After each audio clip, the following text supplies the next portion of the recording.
ইউনেস্কোর পরামর্শ হচ্ছে যে কমপক্ষে উন্নত দেশগুলোকে বলা হয়েছে জিডিপির 6%-এর বেশি শিক্ষা খাতে বিনিয়োগ করা। বিশ্বব্যাংক বলেছে 189টি সদস্য দেশের মধ্যে যে 10টি দেশ শিক্ষা খাতে সবচেয়ে কম বরাদ্দ দেয় তার মধ্যে বাংলাদেশ একটা দেশ।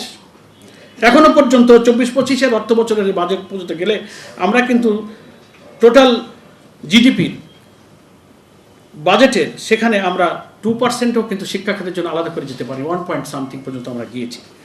দীর্ঘদিন থেকে বাজেটের ব্যাপারে আমাদের শিক্ষার ব্যাপারে যারা চিন্তা বিশ্লেষণ করেন 20 ভাগ থেকে মোট বাজেটের 20 ভাগ জিডিপির 6% বরাদ্দের কিন্তু দাবি করে আসছে, কিন্তু সরকার এখনো কিন্তু শিক্ষা খাতে সে বাজেট দিতে পারেনি।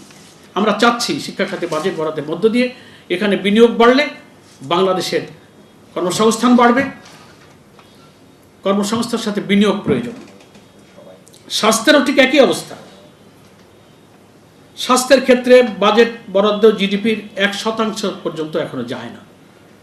স্বাস্থ্য খাত সংস্কার কমিশন বলেছিল আমরা যেটা করেছি কাজে তো লাগে না, 15% কিন্তু স্বাস্থ্য খাতে আমাদের বাজেট থাকা উচিত। কৃষি স্বাধীনতার পর যে খাতে দেশের অর্থনীতিতে কিছুটা প্রাণ সঞ্চার করেছে সেটা হচ্ছে কিন্তু কৃষি।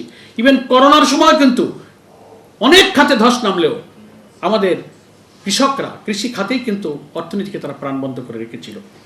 সেই খাতে বরাদ্দ হওয়া উচিত কৃষি খাতে 10% এরও বেশি, এবং বিগত 22-23 অর্থ বছর পর্যন্ত যা লাস্ট দেখছি 5% কিন্তু আমাদের কৃষি খাতের বরাদ্দ যায়নি।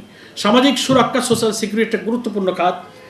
এশিয়া উন্নয়ন ব্যাংক, যেটাকে এশিয়ান ডেভেলপমেন্ট ব্যাংক বলি, তার স্ট্যান্ডার্ড হচ্ছে যে সামাজিক নিরাপত্তা খাতে জিডিপির 5% বরাদ্দ থাকা উচিত। এশিয়ান ডেভেলপমেন্ট 2020 সালের যে প্রতিবেদন দিয়েছে সেখানে গরিবদের চেয়ে ধনীরাই সামাজিক সুরক্ষা খাতে বেশি বরাদ্দ পায়।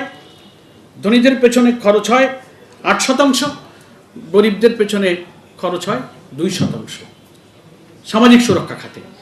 এই যে বাজেট তৈরি করার ক্ষেত্রে মাথাপিছু জিডিপির এইসব শতাংশগুলো গুরুত্বপূর্ণ জায়গায় আমরা দিতে পারছি না।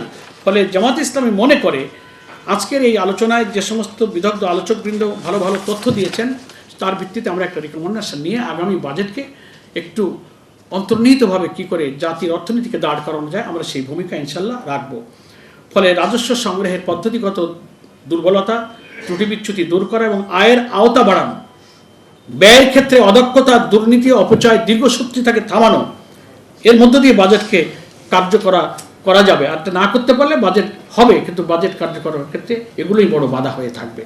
আমরা জামাত ইসলামীর পক্ষ থেকে সেই লক্ষ্যে এগিয়ে যাচ্ছি। বাংলাদেশের রাজনীতির ইতিহাসে এবারই বাংলাদেশ জামাত ইসলামী সর্বোচ্চ সংখ্যক পার্লামেন্ট মেম্বার নিয়ে প্রধান বিরোধী দলের ভূমিকা এসছে। ফলে এবারের বাজেট প্রস্তাবনায় জামাতের অ্যাটেনশনটা একটু বেশি।